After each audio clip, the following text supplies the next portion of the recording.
What's up, Capricorn? Now let's look at your weekly tarot read, your weekly predictions. Let's see what's going on with the universe today.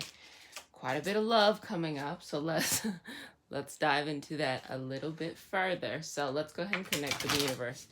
Thank you, universe, energy, and all for the highest vibrational good. Connecting in for messages for Capricorn's highest vibrational good. Only, please bring messages of wealth, health, abundance, them coins, honey.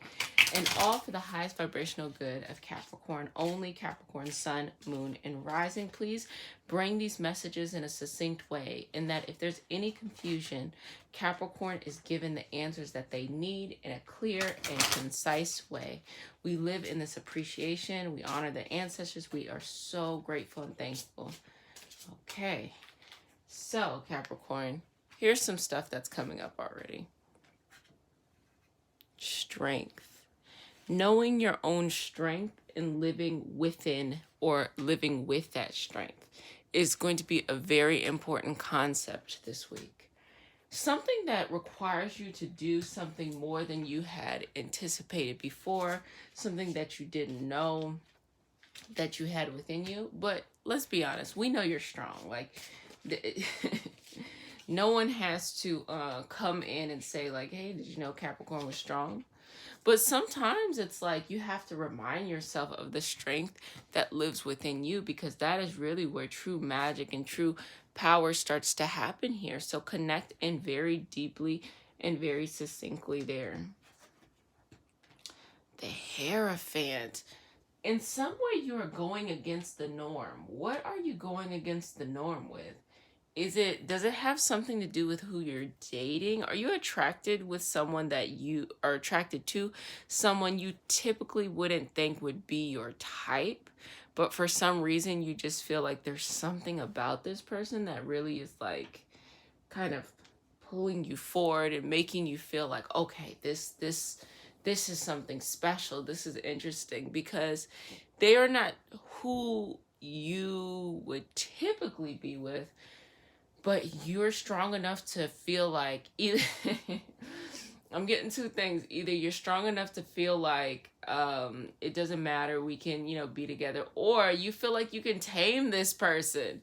They might have some qualities that they're out there. Maybe they maybe they're a player. So like you feel like you can tame them. You got something within you that can tame you, because this person is not exactly who you thought you were going to be with. They're not exactly your type. They're not exactly the vision of a person that you typically would get with. And so that's really coming up to the forefront. Now, there's this situation where there's this feeling bound or tethered for no reason. What's coming across is this person is still attached to someone they used to have interest in, they used to date, but they're forcing themselves to be attached. Like, let me give you an example. Say you date somebody who used to date somebody who has a child. That child is not their child. It just happens to be the person they used to date. This person, that you're interested in no longer is, dating their ex, but for some reason still feels like they have like 120 excuses. Like, I have to be there for the child. Mind you, the child might have their other parent in their life. So it's not even like there's a particular reason. I got to be there for the child. My ex is my friend. I got to be there for them. Like, there's all these responsibilities that they will take on for no damn reason. Like, there's nothing wrong with being, close to people, or if you have an impact in someone's life, consciously leaving or something like that. But there's also, like, you have to give people stability.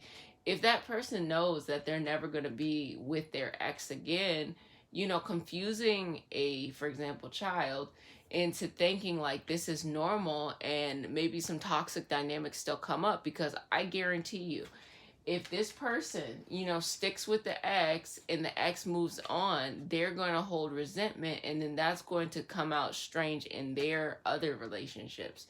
And to that, I will say, you have to be with an open mind. and with an open heart here to understand that they continue to tether themselves into interesting things. And they kind of have, it almost feels like the universe is working against them, but it's not because the universe is really working against them. It's because it's one or two things. When there's certain energy flowing, you have one of two choices. You can either A, work with the energy, or you can work against the energy. So their perspective is that, just fucked up things happen to them. When that's not necessarily it at all. Instead of like seeing it like that, feeling like it's a race against the clock, go with the flow. If the flow, and still using the same example with the ex with the child, if the flow makes it harder and harder for you to be, or for this person to be in their ex's life, for them to be some type of third wheel co-parent, then that is the universe saying you need to let these people who this is their child, you need to let them handle their business, and you need to go somewhere and do something else. Like, you need to open yourself up to something else. But from their perspective, they see it as like, oh, the universe is conspiring against me, when it's not even for you, because they get to be with you. They get to have energy from you. They get to have that from you. And you're like, come on, let's start this life together, or let's like look into more. And they're kind of caught up. Give me a little bit of Scorpio vibes. And also, it is important for you to be the center of attention in love. And ain't nothing wrong with that. There's nothing wrong with having that connection, that someone really values you for who you are. And I do feel like you feel like this person values you for who you are, and I think that is why you were so attracted to them. Um, but you also need to be in touch with your emotions, because you're so strong. You are in touch with your emotions, but you're so strong that they think you are strong enough to handle anything. And like, honestly, like, you didn't sign up to be some third wheel co-parent, or you didn't sign up to be caught up in somebody else's drama. You're just trying to kind of live your life and enjoy what it's like getting to know them. And it's like you're starting to think different. There's this sensation that like thoughts are kind of shifting and changing within you.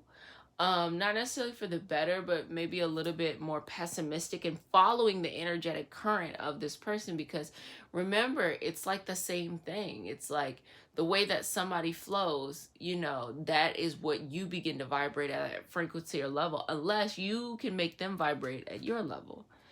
But the heart is very strong here. So I really do feel like you love this person. I really, really think that the more you're around them, the more you feel more and more attracted to them.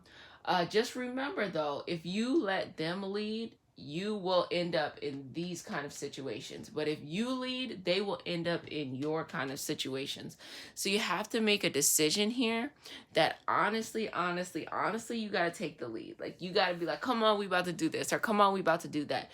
That is really how to get this feeling, this relationship going. So if you're curious of who this person is in the extended read, we're going to look into this more and see if there's any additional messages that your spirit guides have to give you. And if you'd like to have access to that, you can use the link in the description box. I will see you in a second.